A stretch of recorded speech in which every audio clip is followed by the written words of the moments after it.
So we're going to start off today talking about horror movies. We are in the month of October. We have Halloween quickly approaching us.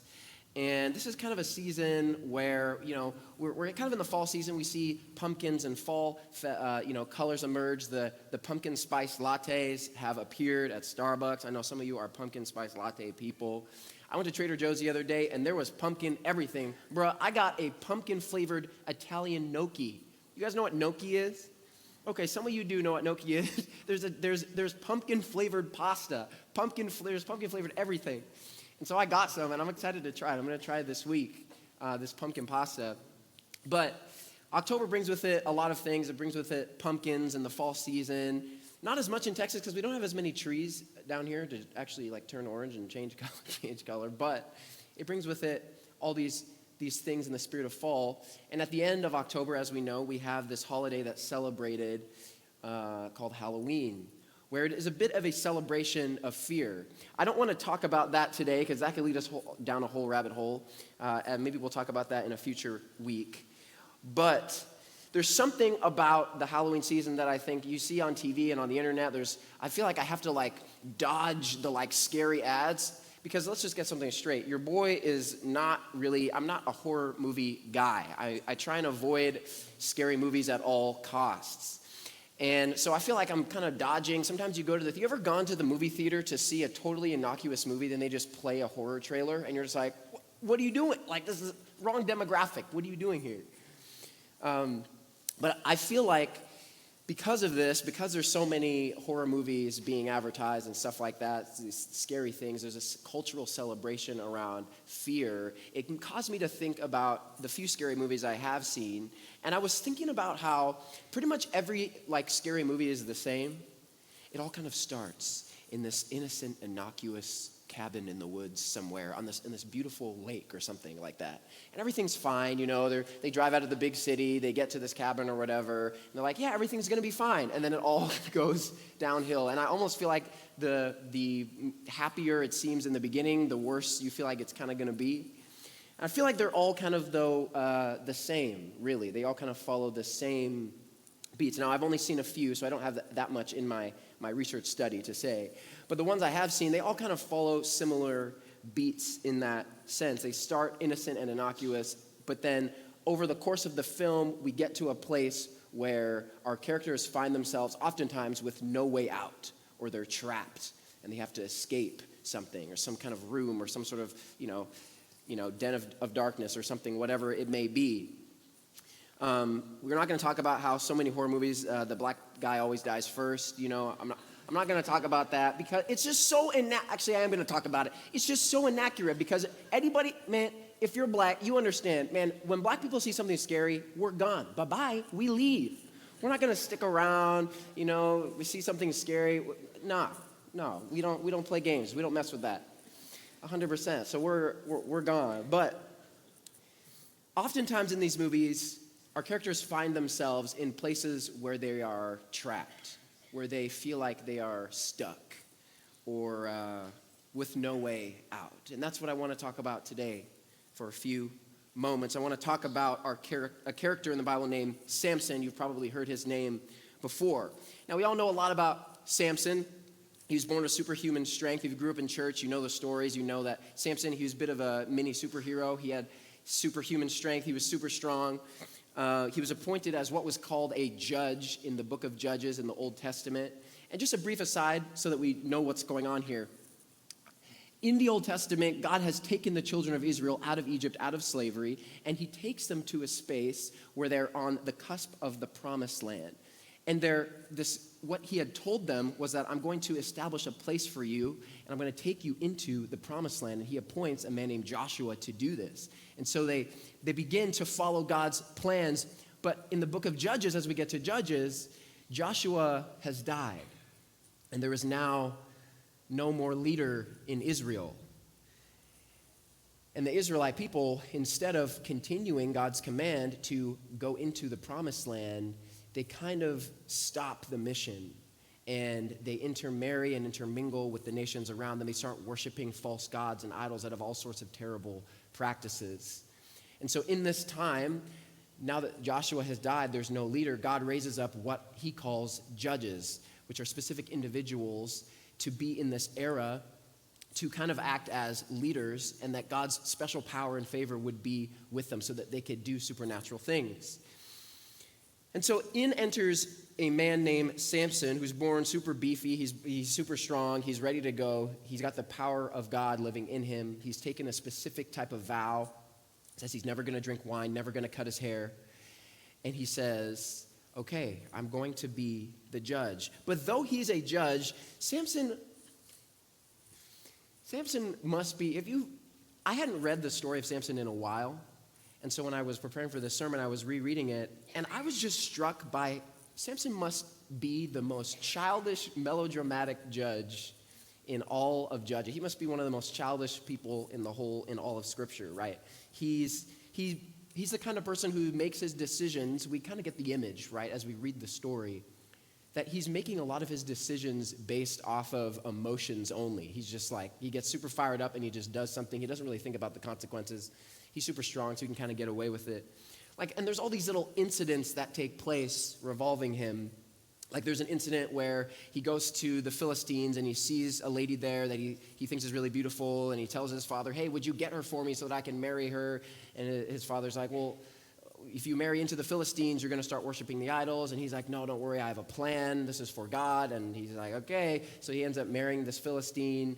But then there's this whole complication with her family, and eventually her father ends up giving her to another man, and Samson comes home one day, and all of a sudden she's not there, and so he decides he's going to take 300 foxes, light their tails on fire, and then set them loose in the fields of the Philistines. Just really is, number one, creative. So, creative points. But number two, really intense, right? Just really, really intense. And then when he gets back to his own people, the Israelite people, they're like, bro, what did you do? They're going to destroy us. Because what we find out is the Philistines actually had dominated the Israelites over time. Because they had turned away from God and turned away from idols, God says in the book of Judges, okay, I'm going to let the nations conquer you if this is what you want. And so the Philistines had totally dominated the Israelites in this time. And so they come to Samson, they're like, bro, this is the occupying power. Like, what are you doing? Like, why are you revolting? And so they tie him up and they leave him by this boulder, and they're like, we're going to leave you for the Philistines to come and destroy. So they come and destroy him, and Samson's just like, nah, I'm not going to do this. So he breaks the ropes because he's super strong. He kills them all, 1,000 of them. And he says something really interesting to the Israelites who were there. He says, when they ask him, why did you do this? He says, well, they did it to me, so I'm just doing it back, pretty much. He says, they did it to me, so I'm just giving them what they deserve. And then after all of it, after he kills all of these Philistines with the jawbone of a donkey, no less, he has this whole melodramatic prayer where he's like praying to God. He's like, God, are you going to use me just so that I can die of thirst? I'm just so thirsty after this battle. He's just it's giving a little melodramatic. It's giving a little childish. And then there's, of course, the Delilah incident that happens. Another Philistine young lady he sees, and he says, this is the one, ends up embroiled in a relationship with her, and she ends up betraying him to the Philistines by cutting his hair. He loses his strength, right? And that incident in particular, I think, highlights a bit of a pattern in Samson's life that I think speaks to us a little bit. Samson was called specifically to be a judge. He had a specific calling and purpose on his life.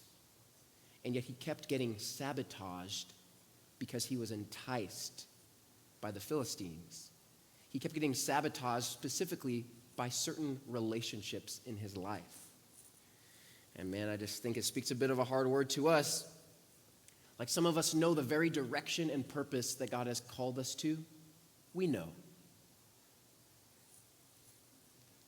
But we keep getting sabotaged in that direction because of certain relationships.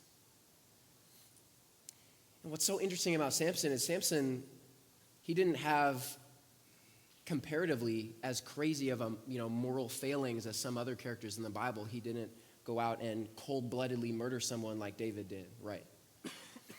But Samson, he seems to have a pattern of being sabotaged by the things around him, being sabotaged by specifically a culture and a perspective and a worldview that was opposite to the one that he was supposed to be the champion of. So some of us, I think, we know that God has called us to a specific way, and yet certain relationships can sabotage us from that. And so Samson, he gets sabotaged. And this time, his hair is cut, he loses his strength, and he's captured by the Philistines. Now, before we continue, I think it's really important to note, we're going to skip to the end of Samson's life for our remaining few minutes here, but I want to make a point first. The book of Judges is really difficult. It's like, honestly, one of the most difficult books in the Bible, to be honest. If you've really read it, it's full of a lot of violence, really difficult stories, things that are really hard. And there's a certain text that I think really, really helps us as we read the book of Judges, kind of give us a lens for what's happening in the book of Judges, because sometimes I've had conversations with people where they've read the book of Judges and they're just like, what do you mean this is in the Bible? Why would God endorse this? If it's in the book, it means God is endorsing it, or it means that God stands for it, right? And you read stories of crazy stories. There's, sometimes read the story of Jephthah, or read the story of, Ephod, or read the story. There's so many stories in the Old Testament, in the book of Judges, specifically in the Old Testament, that are really difficult. And there's a lot of death, a lot of suffering. So sometimes we're tempted to say, oh man, if it's in here, that means God wants it to happen. If it's in here, that means God is for it. But there's a verse in Judges chapter 21, which I think gives us a bit of a lens. It says, in those days, there was no king in Israel. Everyone did what was right in their own eyes. So I think this kind of gives us a bit of a lens of this is what's happening in the book of Judges. The people of Israel, they have shunned God's direction, and they've said, God, we don't want you as our king anymore. And they've gone and sought after other idols. And so now we find them in this part of the story. They're living in an era of kinglessness. They're living in an era where everyone is doing just what they think is right. So when we read the book of Judges, we have to keep in mind that this is kind of what's happening. This is what's at play here. Some of the stories here are really brutal. That doesn't necessarily mean that this is what God wanted, or this is what God's will was, or this is God's ideal circumstance. But instead, it's an era of people doing what was right in their own eyes. So, as we continue, Samson is captured. It's pretty brutal. They burn out his eyes with hot irons. They torture him.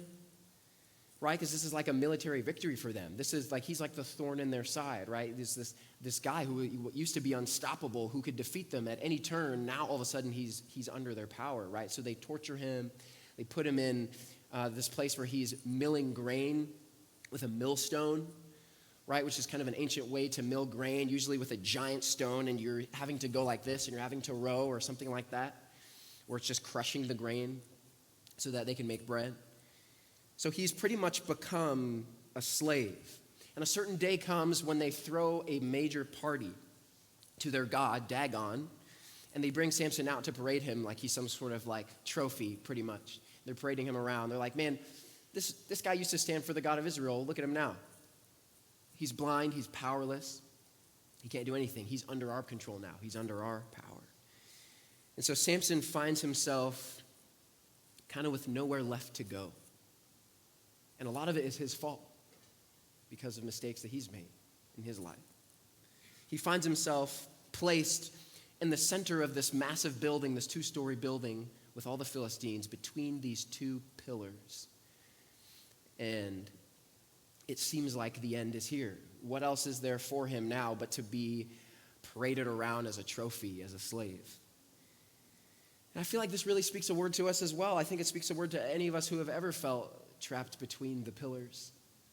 To any of us who maybe even by our own mistakes, maybe not, but maybe some of them were your fault, maybe some of them were not.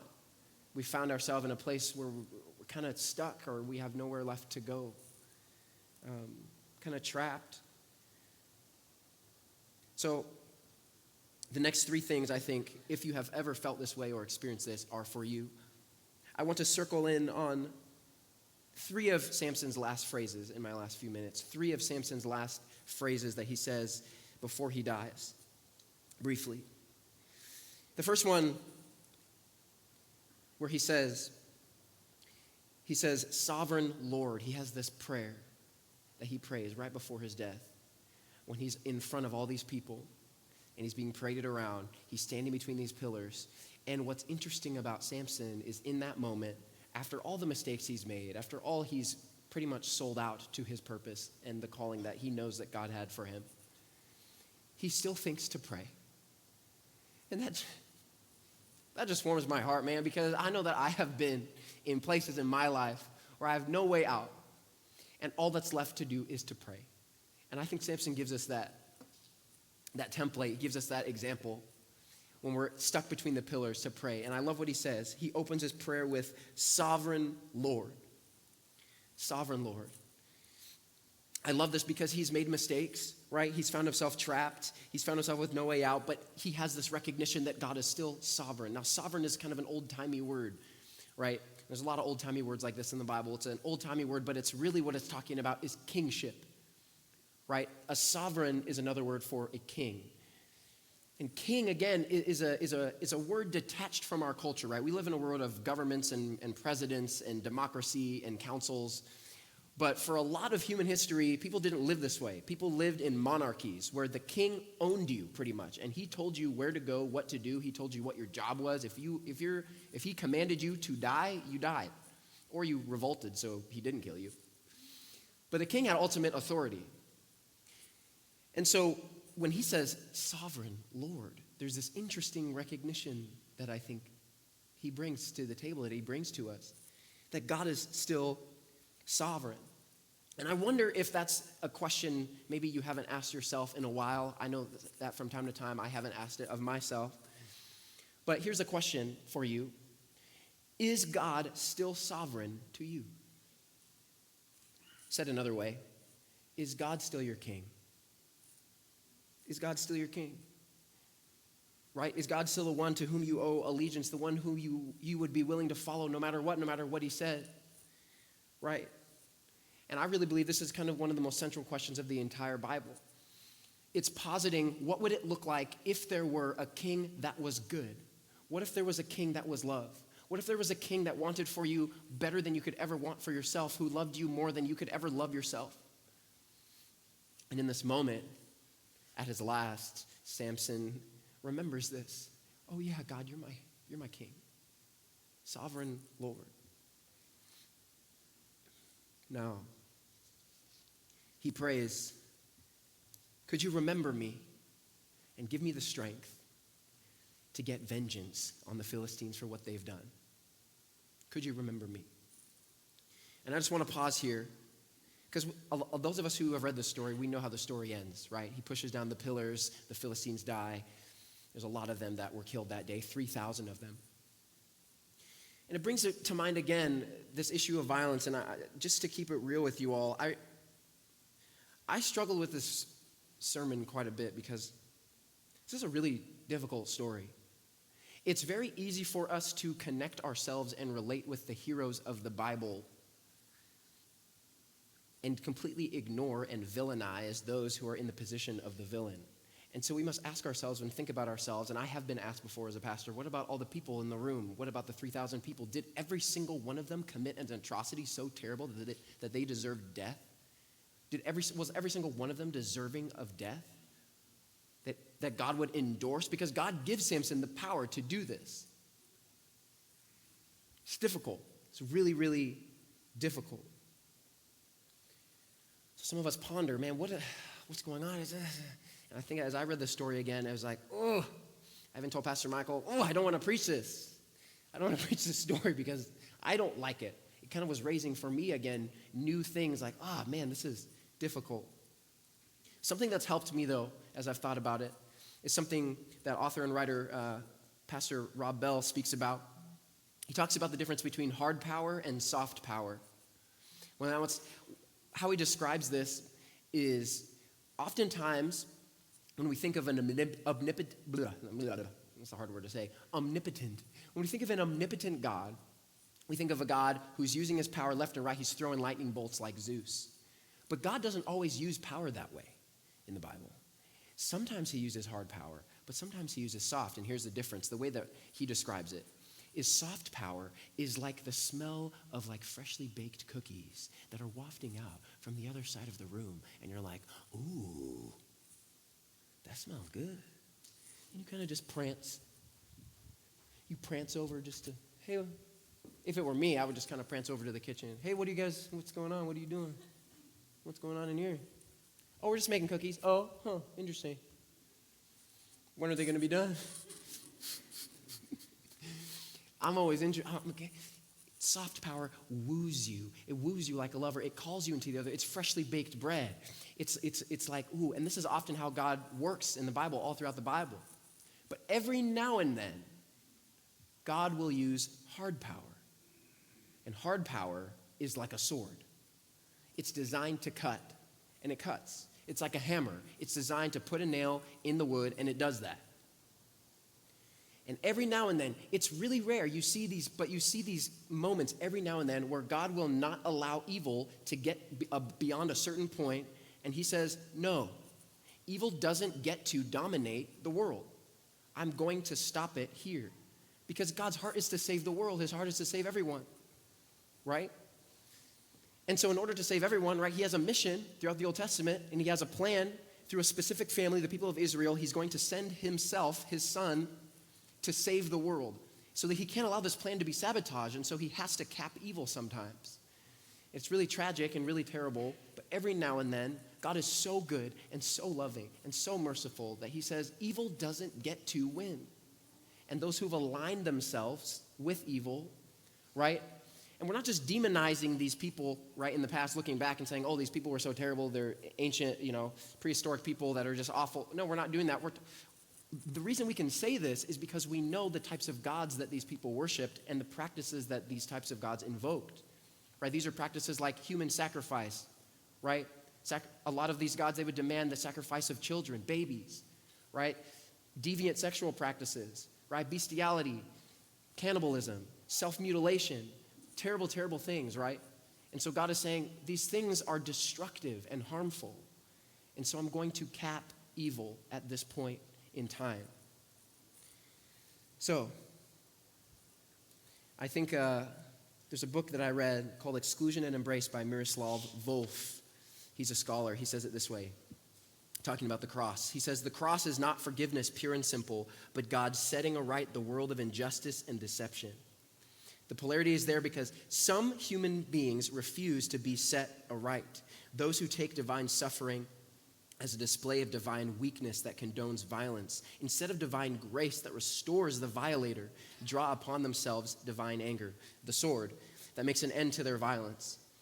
And then he talks about the end of time. He talks about the vision, the apocalyptic vision in the book of Revelation, right?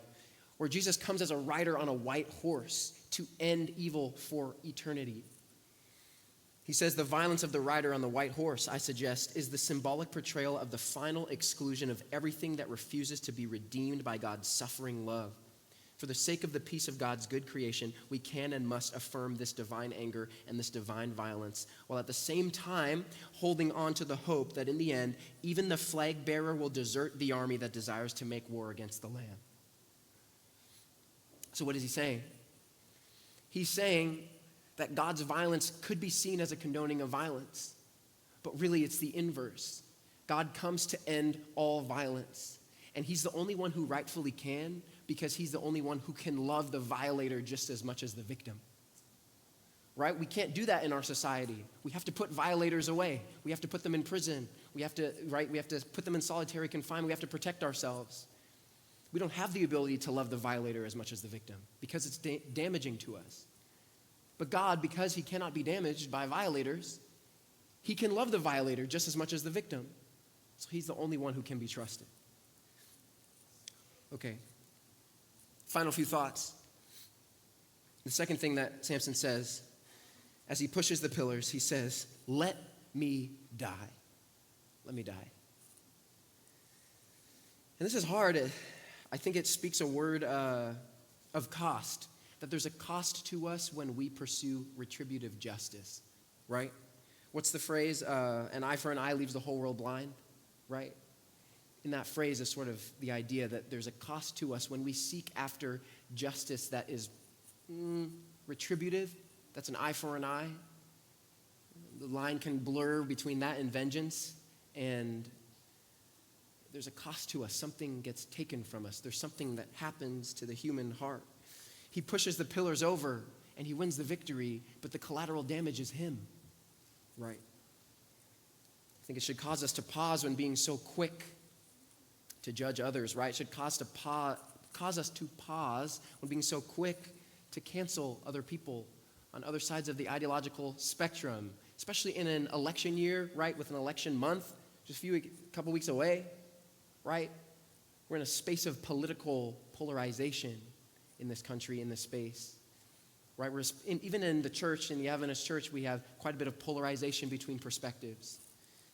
The idea, man, this should cause us to pause a little bit and say, man, wait, there's a cost to me when I seek after you getting yours. There's a cost to me. Winston Churchill says it this way: nothing is more costly, nothing is more sterile than vengeance, which is crazy coming from him, right? This is the man who led the justice on the Holocaust, right? This is the man who led the Allied forces in their victory. And yet he says there's nothing is more costly than vengeance. It does something to us. Final point.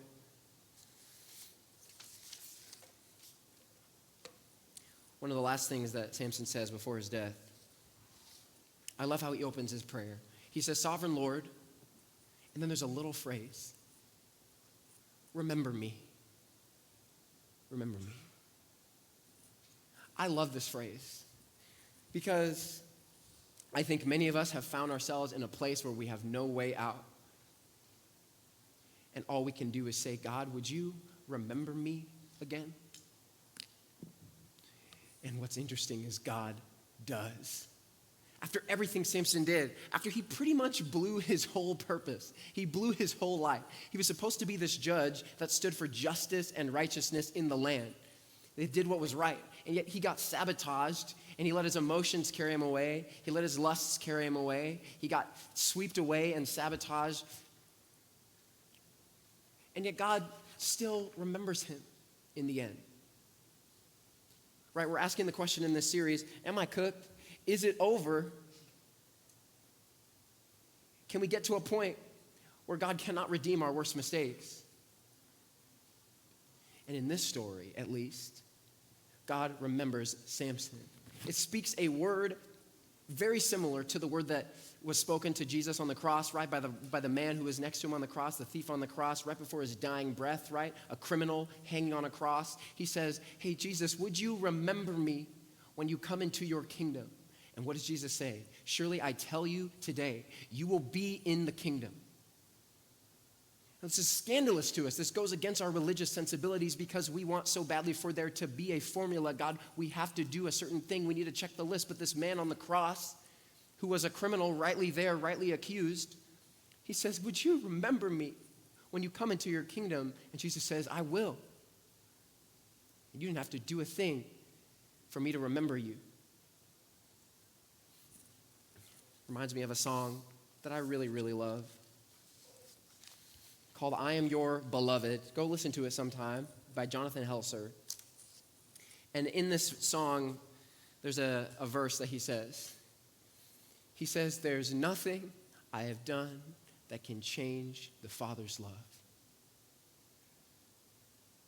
And I just want to speak that word to you this morning. I don't know how your week has been, your month has been, your year has been. I don't know how this past season of life has been. I don't know if perhaps you're in a space in your life where you've found yourself between the pillars, between a rock and a hard place, stuck a little bit, or you feel like you're at the end with no way out. Maybe like Samson, we could pray, God, remember me. And the promise is that he will. Amen.